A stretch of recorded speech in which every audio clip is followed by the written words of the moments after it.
Pinoy, likas daw na mahiyain at laging nagkikimkim ng ating damdamin. Pero minsan, ang pagsasarili natin sa problema nauuwi sa kung ano-anong aberya. At sa tuwing umiiwas tayo sa mga issue, saka naman namumuo ang mga intriga at di pagkakaunawaan.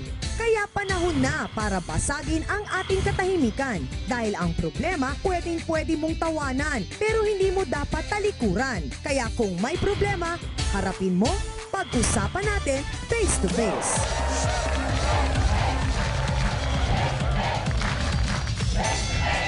Nagiinit na usapan, umaatikabong mga yan. Diskusyon na may resolusyon sa kauna-unang talakserye sa telebisyon. Face to face now with Miss Ami Perez. Kamusta mga sausawero at sausawera? Handa na ba tayo sa talakan? Saan ba kayo? Sa puti o sa pula? Sa Ukrayan, ready na rin ba? O para mas masarap ang ating kwentuhan ngayong araw na ito, eto kasama natin si Hans Mortel. Happy morning to Ami! Mga sausawera, sausawera, sausawa na ba? Saan ba tayo? Face to face na!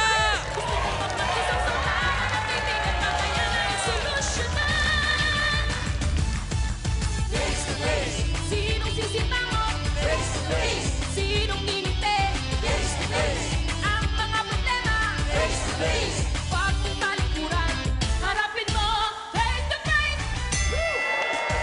Hello, hello mga kapatid! Tayo na naman po ang magsasama-sama sa isa na naman pong kapaki-pakinabang na umaga. Kayo po ay nakatutok sa nag-iisang talakserye at Barangay Hall on air kung saan po nililinaw namin ang hindi pagkakaunawaan at mga, syempre, alitan at ginagawa namin ang lahat upang malutas po ang bawat problema. Kaya maraming salamat sa mga kapatid po namin na araw-araw pong sumusubaybay sa ating programa. Thank you, thank you. Ako pa rin po ang inyong ate Ami na lagi nagpapaalala kung may problema ka, harapin mo, pag-usapan natin yan face to face. Kamusta rin po sa ating mga kapatid na kahit nasa ibang bansa ay patuloy pa rin po ang pagsuporta sa ating programa. Talagang wala po silang pinalalampas na episode kaya naman po lagi silang updated. Sina Corazon Ansus Canosa ng Melbourne, Australia. Social, di ba? Si Rogelio John D. of Japan. At ganun din kay Claire Delara na nasa Israel. Sa inyo pong lahat mga kapatid, maraming salamat po. At kung laging alive and joyful ang ating mga sausawero at sausawera dito sa studio, ay nandahil yan sa ating kapatid na si Hans Mortel na laging happy. Nako, Ate Ami, nakakaloka. Talagang parang pakiramdam ko buong United Nations nanonood na sa atin. Kasi naman, kahit medyo magulo kung minsan ang pinag-uusapan natin, alam mo naman natin, marerelax naman tayo sa matatalinong advice ng ating trio Tagapayo! Kasama natin ngayong umaga ang ating kuya mula sa Public Attorney's Office, Attorney Demeter Huerta. And syempre, ang ating pong guiding light, ang ating gabay, ika nga, mula naman po sa Cathedral of the Good Shepherd. We are glad because we are with him today, Father Jerry Tapiador. At para makumpleto ang mga tagapayo ng bayan, syempre, kasama natin Doctor of Psychiatry, Dr. Rainier Umali. At nakot siya parang bukod sa mga tagapayo ng bayan, meron pa tayong bonus ngayon. Kasi balita ko, ang usapan daw ay tungkol sa buhok. Siyempre pa, meron tayong espesyal na bisita na kumakatawa naman sa isa sa mga leading hair care experts dito sa bansa. Of course, ang tinutukoy ko ay walang iba kundi ang Salon de Manila. At kasama natin ngayon ang kanilang Assistant Director, Mr. Gary Lumapas. Kompleto na, Chang. Kulang na lang ay yung ating tatalakaying issue.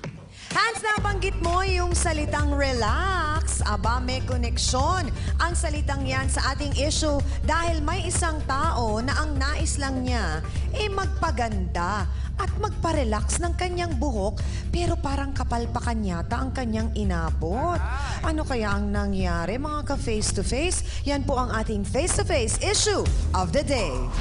Gusto niya raw gumanda kaya nagpa-relax siya ng buhok. Pero perwisyo ang kinalabasan dahil buhok niya'y nasira at nanuyot. Ito ang sinabit ni Lala Fernandez nang siya ay magpa-relax sa isang beauty salon. Sinabi ko sa kanya na nasunog na yung buhok ko. Sabi niya, hindi daw siya ang nakasunog nun. Sabi ko, wala naman ibang gumalaw ng buhok, kundi siya lang. Huwag lang talaga kami magkikita na pag nakita talaga kami, talagang aawayin ko talaga siya. Ayon naman sa hairstylist na si Roda Suarez, sinadya niya talagang sirain ang buhok ng kanyang customer dahil barat daw ito. Binayad niya kasi sa akin, hindi kasi kumpleto Sinadya ko pero mild lang. Konting rubberized lang naman, tsaka konting mga putol-putol. Porket hindi ko lang siya napakain, sinabihan niya akong barat, ang kapal naman ng mukha niya. Pag nagkita tayo, yung ipin mo na yan 3, lalagasin ko pa yan. Problemang nagmula sa buhok na nasira. Relax lang mga kapatid.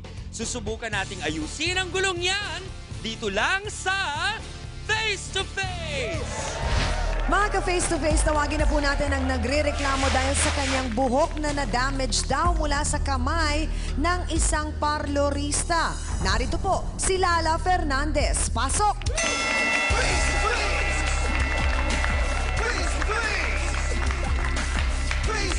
Lala, pakikwento sa amin, ano ba ang nangyari? Nakilala ko lang po siya sa kumari ko. Ngayon sabi ko, Mare, bet ko yan kasi magaling gumupit. Nakita siya gumugupit ng buhok. Ngayon, siguro after 1 week, naging close kami.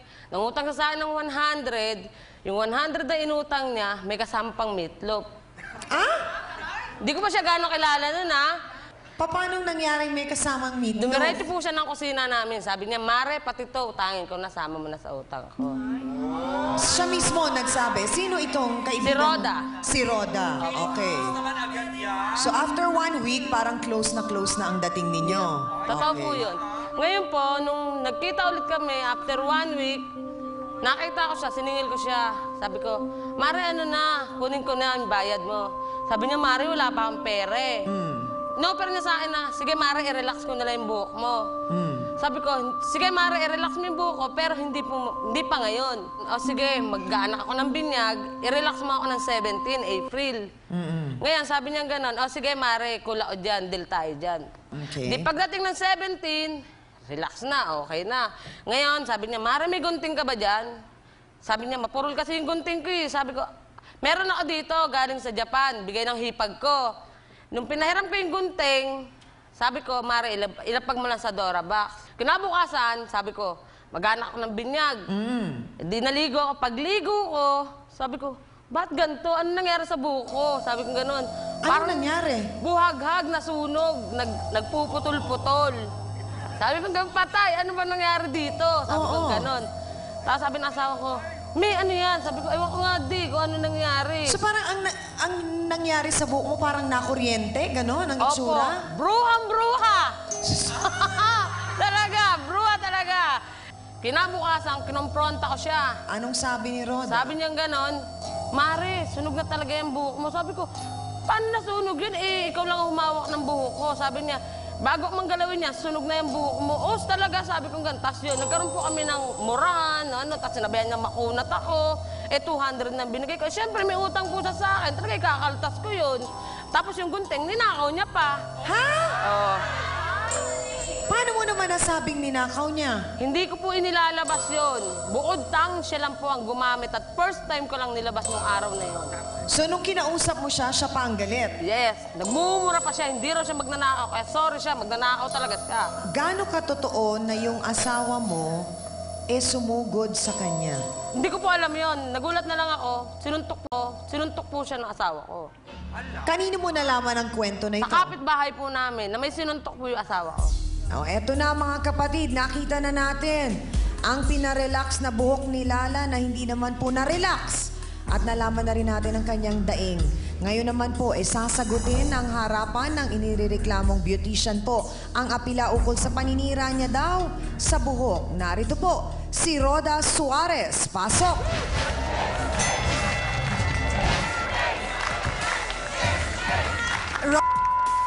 Mukha mo? Mas makapal ang mukha mo.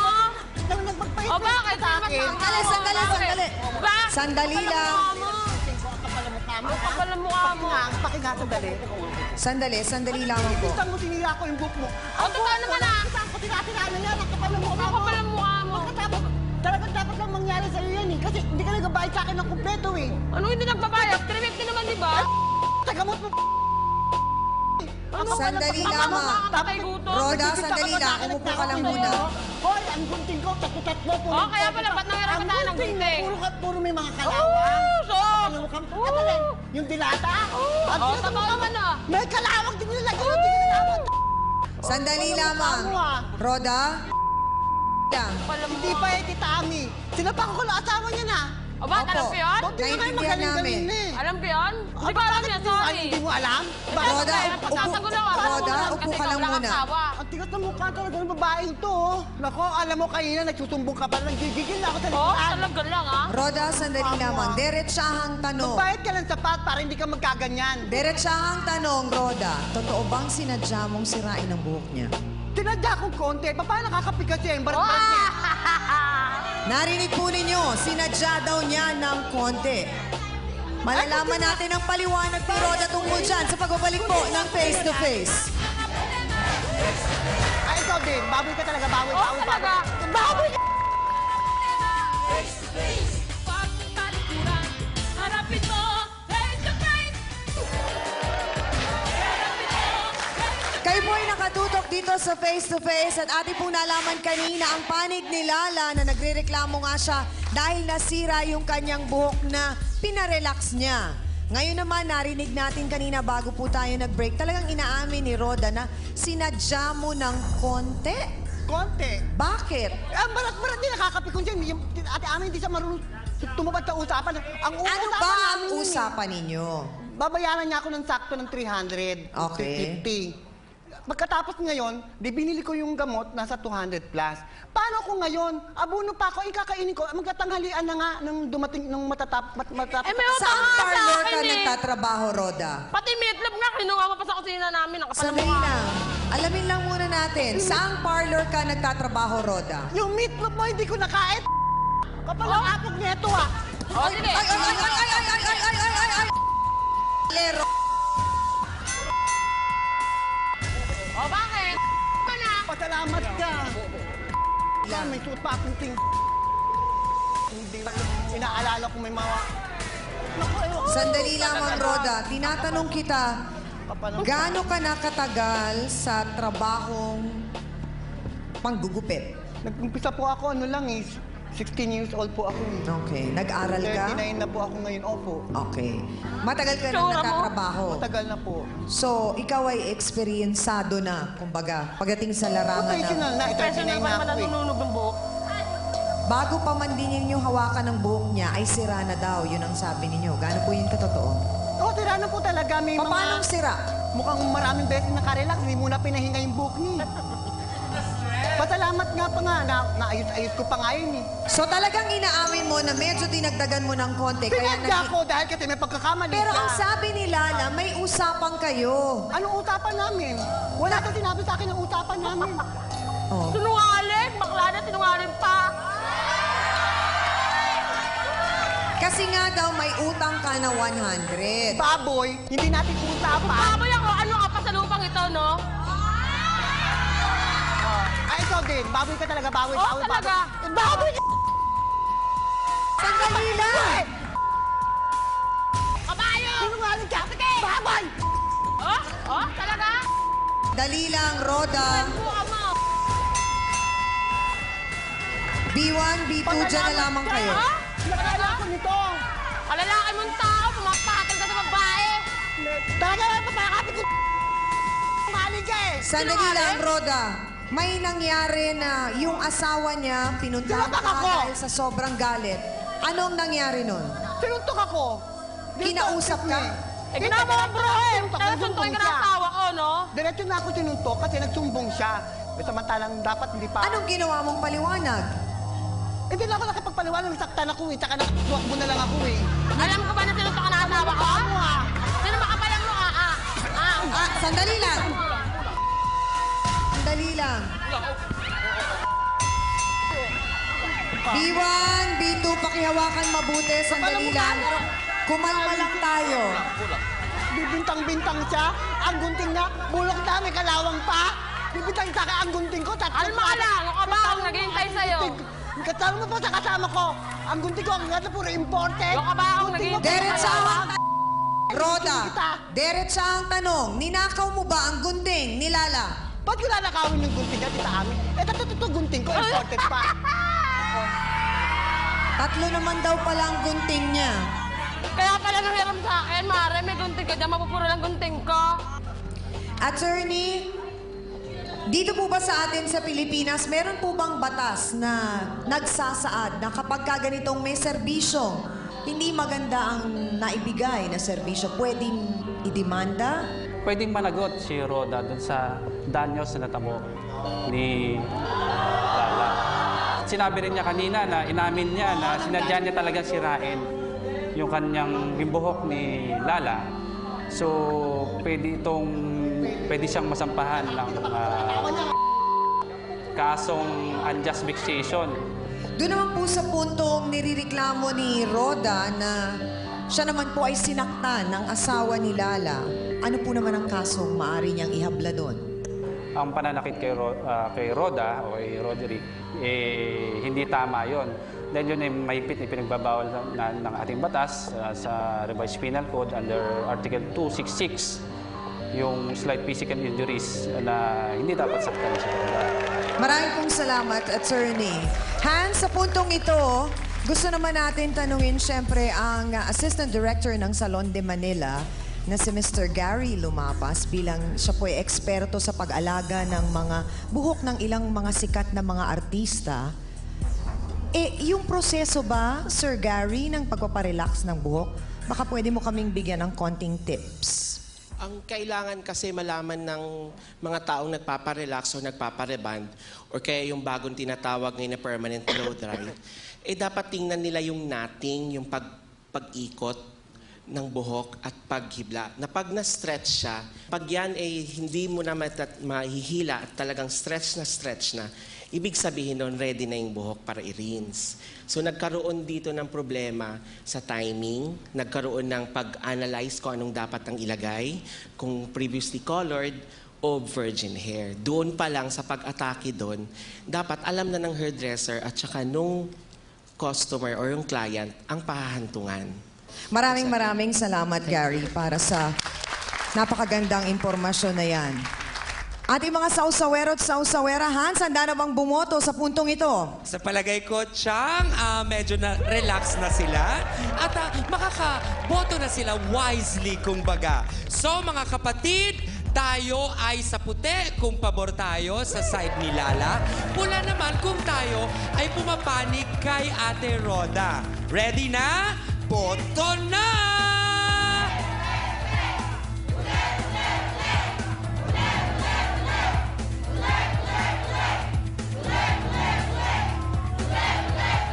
Ate Ami, medyo nakakalamang ang nakikisimpatya kay Ate Lala. Pero meron din naman tayong mga kapatid na parang naaawa din naman sa sitwasyon ni Ate Roda. Back to you. Maraming salamat, Hans. Mga kapatid, hindi lang daw po pala si Lala ang naging biktima ng pagpaparelax ng buhok dahil may isa pang nagre-reklamo na nasira din daw ni Roda ang buhok niya. Malalaman natin kung totoo nga ito. Narito po, si Catherine Clamar. Pasok!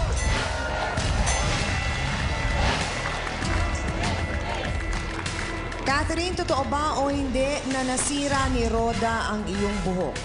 Nasira po niya, totoo po yung sinabi niya. Paano niya nasira? Katulad po nung ginawa sa kanya ng kaibigan ko, nagpa-relax po ako, tapos tumigas po yung buhok ko after nun, nagkaroon pa po ako ng parang matitigas na balakubak po sa ulo ko. So di nagka-damage siya, Then, after Eh nun, kaya kung naman kasi sinira, pareho kasi kayo ng galit. Pareho kayo ewan ko sa'yo.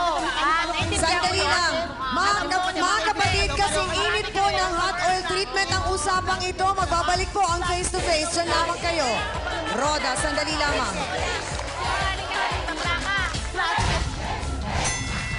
Paano tayo magkakarinigan kung sabat ka ng sabat? Sige na, pakinggan mo na yung mga kasinungalingan ng dalawang impaktang yan.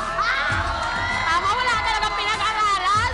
Si Ma'am Amin ang harap mo. So nagagalit ka sa akin? Naintindihan ka namin, Roda. Kaya lang inaalam lang natin kung ano ang nangyari. Diba?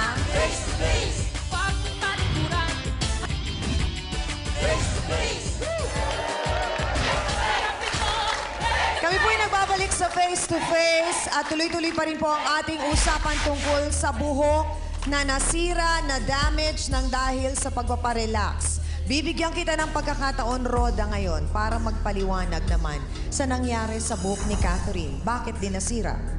Tira ba yan? Opo. Wala naman tira eh. Oh, wag muna. Kinakampihan niya lang yan. Parang gusto niya mangyari, matira ako sa kanilang dalawa. Catherine, ano ang nangyari talaga? Konti lang naman. Wala naman talagang halos na alapayaw ko dyan. Magkaibigan niya, magkatultulan yung dalawang Teka lang. lang. Ganito po kasi, nagparelax ako. Una ako nagparelax sa kanya ng Tutulungan March. niyo akong dalawa. Tapos po ngayon, nalaman ko, nagkita kami nito ng kaibigan ko sa mall na ano nangyari sa buhok niya, bakit po ganyan? Nagtanong ako sa kanya, sinong nag-ayos o sinong nag-relax sa kanya?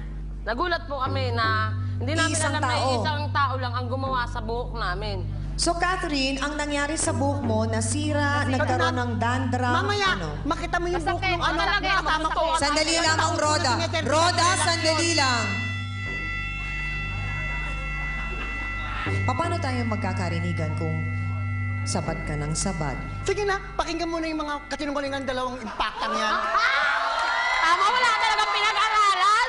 Si Ma'am Amin ang harap mo. So, nagagalit ka sa akin? Hindi po. Nainis kasi ako sa kanilang dalawa eh. Ikaw naman ang makaranas sa naranasan ko. Nakagamot lang inabuno ko. Pagkatapos mo May ako sa aming utang ka nga eh. binayad ko lang yung panangalian ko sa gamot. Okay, Roda. Ano, Naiintindihan ramdaman mo namin. ito? Kumukulot yan mo. Makapagkupit ka pa ba? May umaasa pa sa akin isang pinakpalaki kong high school, second year high school. Okay lang sa akin, namin yun? magutom ako. Pero yung palaki ko, hindi ko kayang gutumin yun. Ikaw, kung dalaga ka, oo, pero pag nagkahanak ka, maintindihan mo ako. Naintindihan ka namin, Roda. Kaya lang inaalam lang natin kung ano ang nangyari. Diba, Trabaho ko Roda? kasi ng maayos. Naintindihan namin yung sama ng loob mo. Mukha niyong dalawa, pagtutulungan niyo pa ako. Kalmahin sana Hindi kayo. kami magre-reklamo ng ganito kung hindi mo ginagawa ng maayos yung trabaho mo, pre. Pero paano ko nga magagawa ng maayos trabaho niyo? Inisip ko, manananghalian na. Nung ginawa mo si Lala at si Catherine, parehong pananghalian na nun? Siya po, yun sa kanya. Oh. Kaya yun sa kanya, wala naman po. Ewan ko, siguro nagtutultulan lang yung dalawa na yan. Mga kapatid, meron naman po ngayong magpapatunay na si Roda naman po pala ay mahusay pagdating sa serbisyo. At ang 10 taon na po niyang customer ay narito po at ipagtatanggol siya. Kasama po natin si Evelyn Escobar. Pasok! Evelyn, ikaw ay 10 taon nang hinahawakan ni Roda. Dalaga pa lang ako hanggang sa nagdalaga na binatilyo na yung mga anak ko. Ano? Nakakalibig ka, kaya ako makampi sa kanya. Paano ko makakalibig sa Nagbabayad kanya? yan. Bayad ako. Pero kung di nagbabayad Sandali yan, lamang. Bayad ako. Nagbabayad dyan, at kung kagaya mo yan, baka siguro ganun din ang ginawa ko sa kanya sa'yo. Mayaman to, ang mga kapatid ko nasa Japan, ikaw sa ka nakatira. So, ibig mong sabihin, pag ako pumunta sa'yo at medyo hindi kita mababayaran, pangit ang serbisyo mo, gano'n. Tama! Sabihin mo sa akin, sabihin mo po sa akin ng mag-usap tayo kung papayagan kita. Depende naman sa akin. Parang nakakatakot naman, Roda. So, parang kung medyo hirap ako at wala akong pambayad at sasabihin kong madedelay ang bayad, madadamage ang buhok ko? Ang totoo po Ganon ba yun? Bagay ng bruha! Ano yun? Marami ho siyang customer. Okay, Evelyn. Nagtataka na lang po ako kasi nung minsan na dumaan silang dalawa sa akin, inaayusan ako ni Roda. Bigla sila nagsalita siya sa akin na silala na, nako, sisirain yung buhok mo. Nagulat ako. Paano mo nasabi? Eh, bata, Ako ano ang ginawa? nagpapaayos. Nangyari na Ako ang ito. nagpapaayos. Nangyari. Di ba? Ako ang nagpapaayos. Hindi kita kilala. Manahimik ka. Sandali lamang po, para magkaroon lang ng kaliwanagan ulit kay Roda at sa mga nagko-complain na si Lala at si Catherine, tanungin lang natin si Dr. O'Malley. Doc, yung naging behavior ni Roda o yung sinasabi niya na pagka hindi siya binayaran ng tama at sapat, parang hindi good service ang binibigay niya.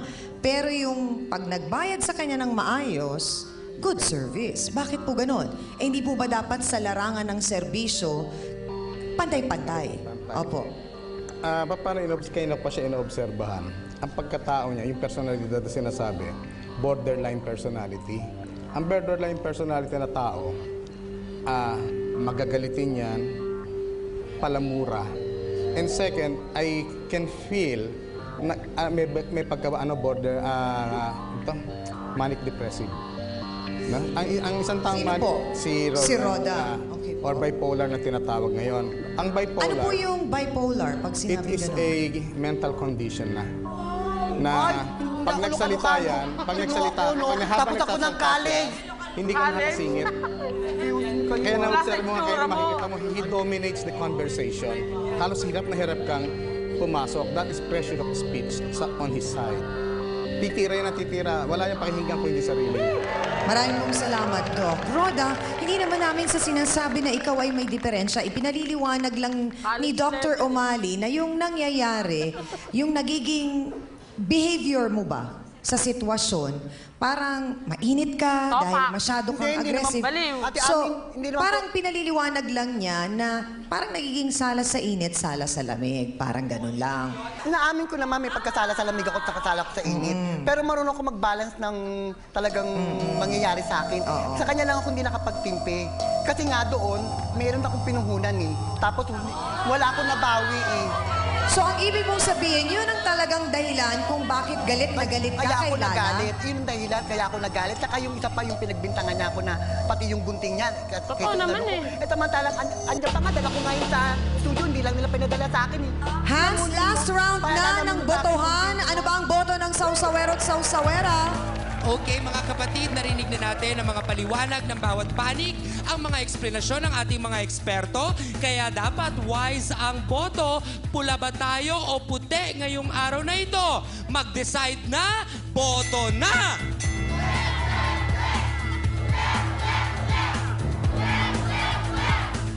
Ate Ami, karamihan ng ating mga kapatid na Sausawero at Sausawera ay mas naniniwala sa kwento ni Lala. Pero meron din naman talagang mga sumusubok intindihin itong si Ate Roda. Maraming salamat, Hans, at sa Sausawero at Sausawera. Sa aming pong pagbabalik, malalaman natin kung saan nga ba mapupunta ang problemang ito at kung sila nga po ay magkakasundo at ang final say ng ating trio tagapayo at ang huling hirit ni Lala sa pagbabalik po ng Face to Face. Sa puntong ito, hihilingin ko lamang kay Roda na pakinggang mabuti ang sinasabi ng ating trio tagapayo at sana'y magbigay ka rin ng respeto sa kanila in the same way na binibigyan ka rin naman nila ng respeto. Ang may papayo ko sa'yo, tanda mo, Roda, ang isang tao na gumawa ng aksyon or desisyon base sa emosyon, kadalasan ang resulta ay mali. Face to Face would like to thank AXN Time and Shapes, Placenta by Samstre, EC27 Guava Plus Organic Soap effectively controls 27 skin problems. Bello Medical Group, F101 Direct Sales, Apparel and Shoes. My Minami, galing ng quality. Philip Stein. Face to face, pagtalikuran, harapin mo, face to face. Face to face. Mga kapatid, nasaksihan po natin kanina ang kwentong umikot sa pagpaparelax po ng buhok. Nakakalungkot man pong aminin, pero talagang nanggaling po kay Roda mismo na sinabi niyang sinadya nga raw po niya na sirain yung buhok ni Lala dahil nga daw po sa ito ay medyo kulang yung binayad. At nauwi na nga po ito sa bugbugan at suguran ng dalawa na hindi na po maganda. At nagsalita pa ang isa pang biktima rin daw po ni Roda. Ngunit lumutang naman ang isang loyal suki niya na 10 taon niya na yung customer at kinampihan naman siya sa nangyari. Ngayon naman, para sa ating huling hirit, Lala, ano ba ang mensahe mo para kay Roda? Ako po sa kanya, kahit hindi patas magbayad, silbihan niya na lang po ng maayos. At saka, wag na po siya mambiktima ng ibang tao. Siya rin ang mawawala ng customer para sa sarili niya rin po. Kung may binubuhay man siya, gawin niya ang nararapat. Maraming salamat, Lala. Sa ating po mga panauhin, mahalaga po na mapakinggan ninyo mabuti ang sasabihin ng ating trio tagapayo. Isa-isip niyo po sana ito ng mabuti at isak puso. Pakinggan mabuti, simulan natin kay attorney. Para sa iyo, Roda, meron naman tayong ebidensya na ikaw ay isang magaling na beautician kasi kasama mo naman yung regular customer at wala naman siyang reklamo dito. Pinupuri ka pa nga niya sa iyong kagalingan. Alalahanin mo na ikaw ay nagsiservisyo sa publiko. So dapat pagsilbihan mo sila ng mahusay. At isa pa po, yung mga ginagawa niyong paninira ng buhok o kung ano man yung serbisyo nyo dun sa customer, ay yun ho, maaaring makasuhan pa kayo sa ginagawa nyong yan. Hindi lang kayo mawawalan ng trabaho, maaari pa kayong makulong. So paano na yung inahalagaan nyo? Maraming pong salamat, attorney. Sa puntong ito, hihilingin ko lamang kay Roda na pakinggang mabuti ang sinasabi ng ating trio tagapayo. At sana'y magbigay ka rin ng respeto sa kanila in the same way na binibigyan ka rin naman nila ng respeto. Salamat po. Okay. Pasensya na po sa akin. Pakinggan natin ang payo ni Dr. O'Malley. Ang may papayo ko sa'yo, tanda mo, Roda, ang isang tao na gumawa ng aksyon or desisyon base sa emosyon, kadalasan ang resulta ay mali. Kaya kung makukontrol mo yan, mas lalo ka magiging magaling na tao. Maraming pong salamat, Dr. O'Malley. Reverend Jerry? Nakita natin napaka-effective pala pag nag-relax. Hindi lang buhok ang gumaganda. Naku, pati ang ating buhay magiging mas relaxed. At siguro kapag may nagawa tayong masama, ang kapayapaan at ang pagiging relaxed ay nakakamit natin kapag, ayan, nakagawa akong masama, maging mababagabag ang aking isipan at puso. Pero kapag ako'y nakapaghingi ng sorry, kapag ako'y nakukipig-kaibigan, kahit kaaway ko, aba, maging relax na ang aking pakikisama. Kaya kung ang pinag-uusapan natin, relax, maging diretso ang buhok, relax din para maging diretso din ang ating buhay at tunay tayong magtatagumpay at magkakaroon ng tunay na kaligayahan at kaganapan. Maraming pong salamat, Reverend Jerry. Matapos po nating marinig yung sinabi ng ating trio tagapayo, hangad namin dito sa face-to-face na matapos marinig ang lahat ng yon, syempre ang gusto naman po namin ay matuldukan ang away na ito. Pag-aalalan ko po na magbago. Kasi hindi ko pa po kaya kagad ninyo. At alam naman din namin na hindi ito mangyayari ng isang pitik lang. May proseso itong pinagdadaanan. Baka siguro po sa huling mapapatawad ko rin po sila. Kaya lang po ngayon, siyempre, hindi po ako makapag-desisyon kagad. Kasi nasaktan po ako sa... Naintindihan namin yun, Roda. Roda. Sariwa pa. Pero siguro naman po, mapapatawad ko rin po sila bandang huli. Kaya, Ang gusto ko lang pong mangyari, ipangako niya rin po na wala na pong resback. Pangako mo rin po. gagawin ko po. Papangako mo rin na wala nang ganong mangyayari, Roda. At bibigyan ka namin ng tamang panahon para maghilom sa sugat na naramdaman mo at bibigyan ka namin ng panahon para ayusin ang mga bagay na dapat ayusin. Dahil nararamdaman din naman namin ang naging katayuan mo at ang naging sama ng loob mo. At kung ano man ang iyong desisyon ngayong araw na ito, rerespetuhin din namin. Salamat po. At sana hangad namin na dumating ang isang araw ay talagang tuluyan mo ng mapatawad si Lala at ang kanyang asawa. Pag-aaralan ko po, siguro mga 3 buwan. Ayun naman pala. Meron naman palang, maikli lang naman. 3 months lang. Mga 1 buwan po siguro.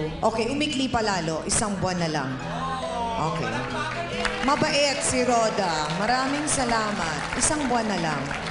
Aminan na po tayo mga ka-face-to-face. Ano po ba ang aral na natutunan natin ngayon, mga kapatid? Wala pong masama sa paminsan-minsang pagpunta sa salon para tayo po ay magpaganda at magpa-relax. Subalit sa nangyari po kina Lala at Catherine, ang kagustuhang maging maganda ay nauwi po sa pagkapangit dahil nga ho sa hindi magandang serbisyong ibinigay. Sa mga negosyo po na ganito ang ginagawa, nakasalalay po sa mga kamay ninyo ang pagbibigay ng magandang serbisyo. Kailangan siguruhin po ninyo na nagpapatakbo po kayo nito nang may kasiyahan ang customer ninyo sa serbisyong inaalok po ninyo sa kanila. Sabi nga nila, customer satisfaction ang habol. Hindi po ba? Para po patuloy na tangkilikin ang serbisyong ibinibigay natin. At bilang customer naman po, karapatan din nating magreklamo kung sa tingin po natin hindi maganda ang serbisyong nakuha. Pero siguruhin lang po na kung tayo ay magrereklamo, ito po ay masabi natin sa magandang paraan at kung tayo po ay magrereklamo, nasa tamang lugar po. At lumabas na lang po tayo na ang dating natin ay hindi po tayo nag-aabuso. At mga ka-face-to-face, dahil limited lamang po ang oras natin, tsak na marami pa po sa inyo ang patuloy na pag-uusapan ng aming pong naging issue ngayong araw na ito. At para po sa walang tigil na usapan at tsikahan, may anligayang balita ang Talk and Text. Ang bagong Talk and Text Unli Talk Plus, the double Unli. Ang Unli Talk at Unli Text sa over 42 million kasama ay 100 pesos lamang po. Good for 5 days na. Talagang tipid sulit. Dahil sa Talk and Text, tipid sulit together. Maraming salamat sa aking co-host na si Hans Mortel. Sa Dance Squad. Sa ating pong trio, tagapayo. Si B1 at si B2. Sa ating pong espesyal na bisita na si Mr. Gary Lumapas, ang Assistant Director ng Salon de Manila. At sa ating pong sausawero at sausawera. At higit sa lahat sa ating pong mga bisitang nagbahagi po ng kanilang tunay at totoong kwento. Hindi po ito gawa-gawa o imbento mga kapatid. Totoo po ito. Kaya po nasan man kayo, ano man po ang inyong problema, tandaan nyo, nandito lamang po ang face-to-face para maging daan ang inyong mga hinaing at aaksyonan po namin yan at malugod po namin kayong tatanggapin at handa kaming makinig sa inyo pong lahat. Ako pa rin po ang inyong ate Ami na lagi nagpapaalala ang problema. Pwede mong tawanan, pero hindi mo yan dapat talikuran. Kaya kung may problema ka, harapin mo, pag-usapan natin yan face to face. Para po sa inyo to mga kapatid. Actually, kung titignan mo, parang magkahawig kayo ng mata na dalawa. Mas maganda po ako dyan, no?